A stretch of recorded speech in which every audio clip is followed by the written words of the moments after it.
Hello, the D-Day zabiri musatu zirero ogwo musanvu 2024 lunaku mulindo okugenda ku parliament ekiri Kampala kissa kinegula ante abantu bakedde bwanna wancha bazze matutu abangi basuzeeyo ate bakifulumye bagambe tunakifuma tugende ebweru tebajja kutukeza kukiyingira kati nno basuzeeyo abantu mwe bali bayitirivu era nga balindire kutandika ku machinga kugenda ku parliament Museveni ajjeyo mamba zonna migi zonna ziri mu Kampala zela abantu bawera bagamba chimu we must go, we have to go, we will go, we will face you General Museveni, whether hot, whether fire, whether what, we must reach parliament.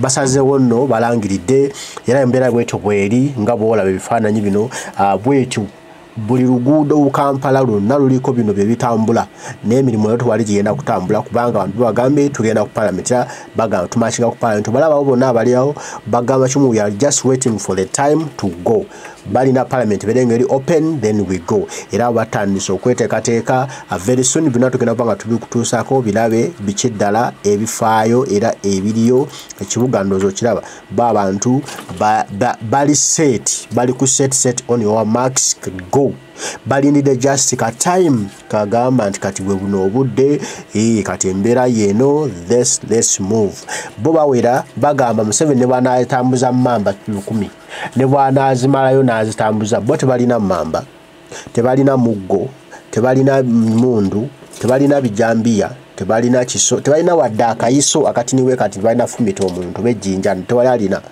bo bakutte bipande byabwe bagenda okuwanika bamachinge paka ku parliament ya Uganda era nga ebyetaago byonna babiwaddedda kati nno General Museveni ali mu kankana agamba kino kiyinza okubaluka nekimalire nakasero n'entebe n'enfuluma bwe kibanga kyakumalirayo jja kubiraba naye nga olwero tugenda ku parliament kati Museveni yatidde yemazeeyo nno gumanye omuntu okwemalayo lumu byonna byolina n'obimalayo n'obijja lumu n'obiteeka waawo kati ebisiriira byonna oba towedde onasaaga n'omuliro kuba yenna yemazeeyo bonna obumotoka bwalina bwalina obugundi bonna bumazeeyo obumotoka bwalina bonna bukumbuddeyo n'abatanabibwa mu Kampala era bwe babuterako ennaali bwe buti nti ne bumementuka ne buggwawo aba aweddewo atabala ajja lufaaya lumu naye nga yembeera bwetu bweri mu site Kampala bo Bannayuganda the Gen B Generation B bagamba nti we must go era bali ready bateeseteese nga bo balabo bagamba we going to march we going to move oba kiki nenge embera yo bweri General Museveni ali mu kutiisatiisa ayisaamu akalabula we are fighting corruption the spending of the useless spending of our money, taxpayers' money. General Museveni is uselessly spending our money in these cars, in these motoka, bino mamba. Ali mubiteka mu mafuta bavuga betolola ekibuga, they are wasting our money. Naye you go and see today, it's the D-Day. Ugandans are very ready to make a change. Corruption must stop. We're marching to Parliament 23rd today. It's the D-Day and Ugandans are saying we must go. We will go. Bawela nkorokoto. Teri kulwawo. Chechiro. Wagwan Ugandans, wagwan everybody. Kajubi Freddy 2 has connected. PTA Daily Stab on TikTok has also connected. Tetugenda kuchirwamu banange, tetugenda kuchirwamu olunaku lutuuse. Encha lutuuse. Tuesday is 23rd. That is the day we are supposed to march to Parliament. Saagala banange muna Uganda oberemu n'akatengo. Big ups bro. Saagala muna Uganda oberemu n'akatengo. Banange olunaku lutuuse. This is what we have been waiting for. So kijja kuba kibi nnyo olunaku lutuuke ate mutye. Kugamba mugane n'okulabika. Abanupu diehards banange on Tuesday twegweko at the parliament. We are going to march. It's a peaceful march. Tewali biso, tewali byambe, tewali chi. Wabula tugenda kwata flaga zaffe eza Uganda, tugenda kwata bipande, tujja kuwandikako ensonga ezitwala mu parliament. Nsonga kyezo mainly corruption. So ekintu kino already head office ekimanyiko era head office nayo eze a postinga about 23rd.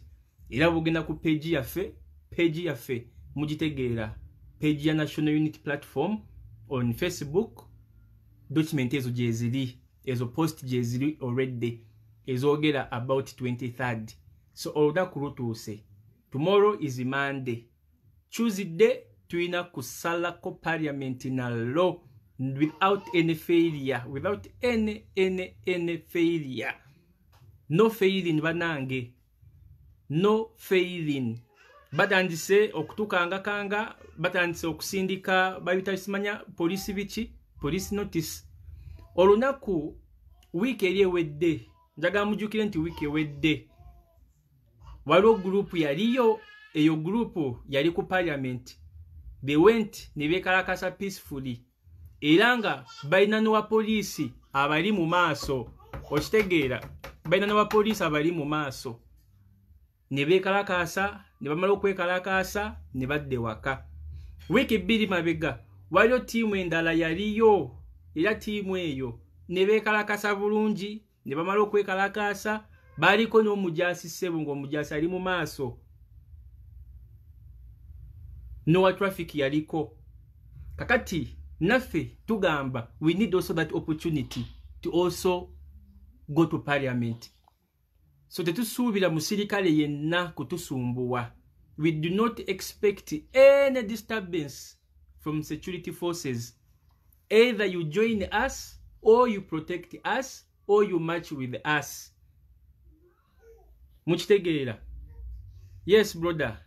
Get on. Mugamba mutya? Yeah. Be loud. Batumideko bambi abatuuliza wonna. Yes, sebo. Drone yange kweri already.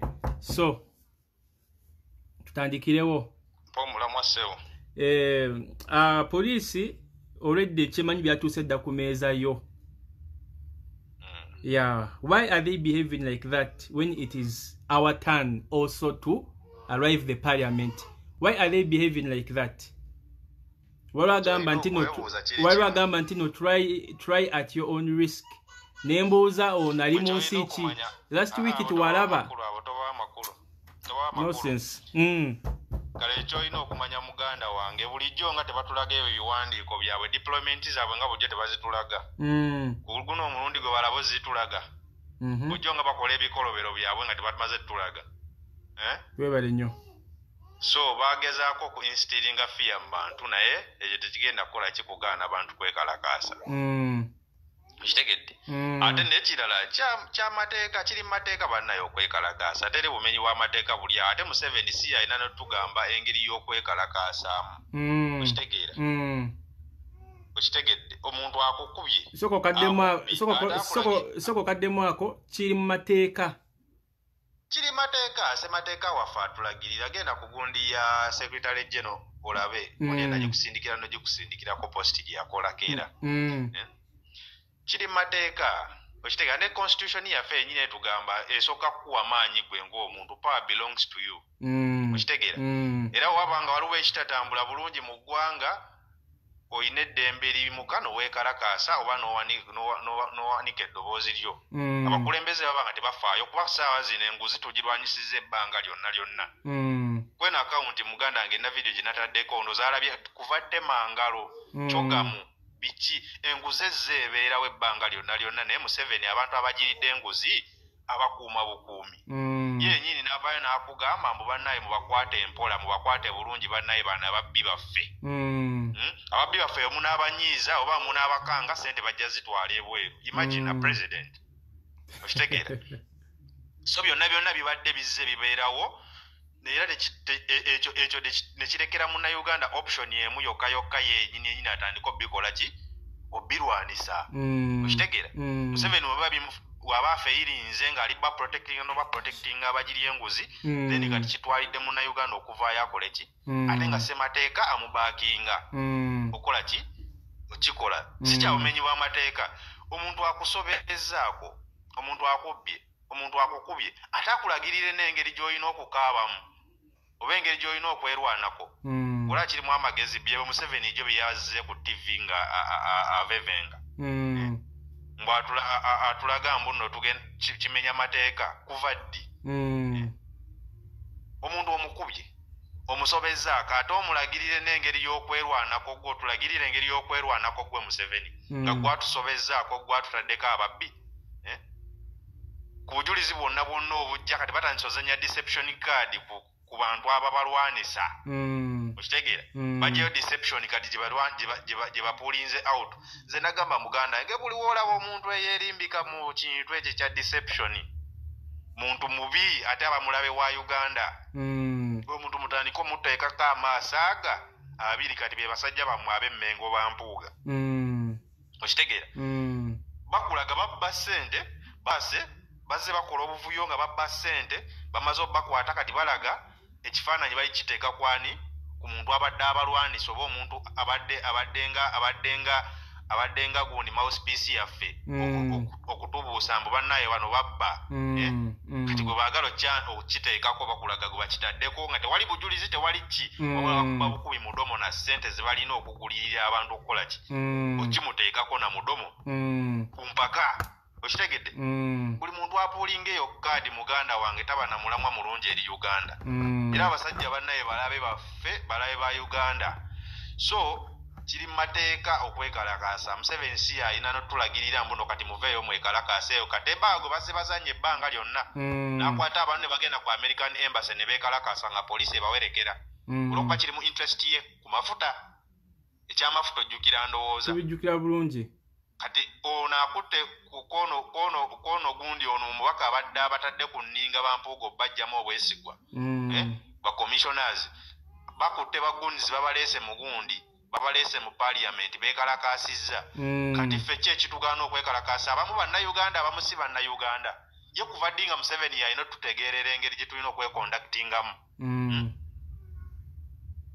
si alina otutegeerera engeri gye tulina okwekondaktingamu ate bannaye kino kidde eri ffe bannayuganda wansi tetusituka kwekalakaasa ono omusajja tuba tumuwadde amayinja tubanga abamugambye olya ssebo tubanga abamugambye ssebo ye gwafuga kyogera kyekiba okitegeera ate expect the worst singa era tetusituka abantu bagenda natandika okubba nga bamanyi abannayuganda batumanyiira mwana ba MP batumanyira kyova agenda kulya ssente adde ayogera ebintu ebitakwatagana mu bantu okitegeera munnabyabufuzi enkeera agenda kukola ekintu adde mu bantu abagulirira abawe busukaali embeera kasade tugivaamu eyo okitegeera kati kino kirukwago bulijjo kisirise abantu bali kuboyiringa gundi sectors ez'enjawulo ziboyiringa atandise mbwalaga mbuno kati afuddeyo nnyo ku bantu be bamenyedde amayumba avuddeyo abaleese bwe bannaaye tebagenda basenda era mukkakkane lwaki ajjayo ezo kaadi ssaawa zino lwaki alaga okufaayo ssaawa zino nga kkakkanya bukkakkanya bantu be bakyaginze lwaki abakkakkanya so kati abo bannabyabufuzi buli munnabyabufuzi mukadde yenna ayina roolo gy'azannyira Museveni okitegeera buli munnabyabufuzi yenna abazze mu ono politics wa Uganda oyo w'ekisiru gwe tubaddemu ebbanga lyonna balina kaadi ze bazannyira Museveni okitegedde kati lukwagonze neewunyiza ekyamugjeyo ssaawa zino mbu naagenze bantu beerubigi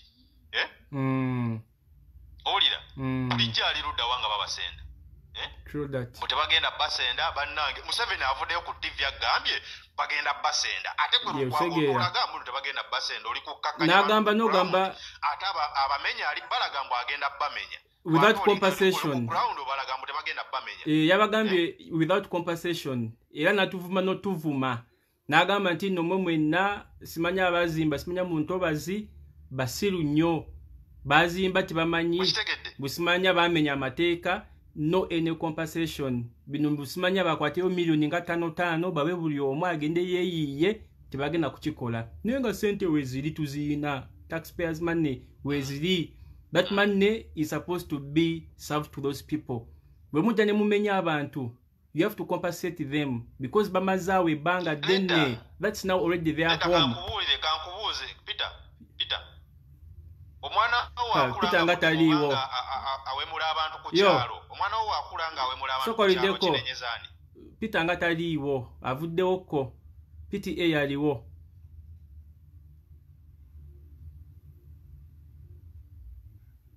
Sebo. Ompulira? Sebo nkuwulira, Sebo. PTA yaliwo. Sebo, kakati ande amanya gamu namwe ga confuse. Kakati Sebo. Salute Dev. Owulira? Omwana wo akula Sebo Ngawe mula abantu ku kyalo kinenyezani. Ani abayamukuza obubi? Omuzadde. Kati Museveni abantu basenga bazimba mu ntobazi nga government eriwa ngerabawa. Imagine 10 years down the road. Kati okitegera kati kino kirukwago kivuddeyo kikakkanya abantu mu bagenda kwongera basenda bannaye babikomeze ebikwekweto. Museveni avuddeyo ku TV akulaga bagenda basenda yata baagalawo ate gwe lukwago oli ku ground owuddiisa abantu. Sumwana bannabyabufuzi bano simanyi oba tubakubemu ku mbooko simanyi. Sewungu kyeyagamba. Mundoza ku mbooko mwana. Kati kyekyenkugaye Munnayuganda buli w'osigala ng'osirise. Bw'oba nga tokozesezza gundi constitutional rights zo. Bano abantu bakumanyira ne bakutuusa kweresa. Okitegeera? So bali used that Ugandans, even if bakute ku nguzi, Ugandans will not mind. Newe babba sente zaffe. Tetubiriimu ffe. Tujja kutula na bali tetuli serious. We are never serious. Ugandans. Abasajja bagagga because of taxpayers' money. Abasajja bagagga because of corruption. Abasajja balina amasomero. Abasajja bazimbye zi estates. Abasajja balina zi apartments. Abasajja balina zi arcade. Nenga sente ezo zonna it is taxpayers' money alongside corruption. Because Ugandans, we tend to be weak. So this time, Tuesday, 23rd, we end corruption. Gena maso. So mugana nge singa twali serious sijja kulimba nga bannayuganda nga tuli serious. Museveni statement gye yavaayo n'akola ng'awolereza abali b'enguzi. Statement eyo yokka yali emuggyako. Singa yabyogerera mu nsi eri serious tasulako. Kituufu. Okitegera? Tasulako singa yabyogerera mu nsi eri serious. Ne Museveni yamanyira okujja n'ayogera gasiyawe bw'ato n'adefending abantu bye. Wamala obba defending nga wavaayo n'akola statements wezi alinga abagamba mwe mubbe temufaayo. Abangaze publicly n'adefending abali b'enguzi be. N'abadde agenda asobola obbakwatako.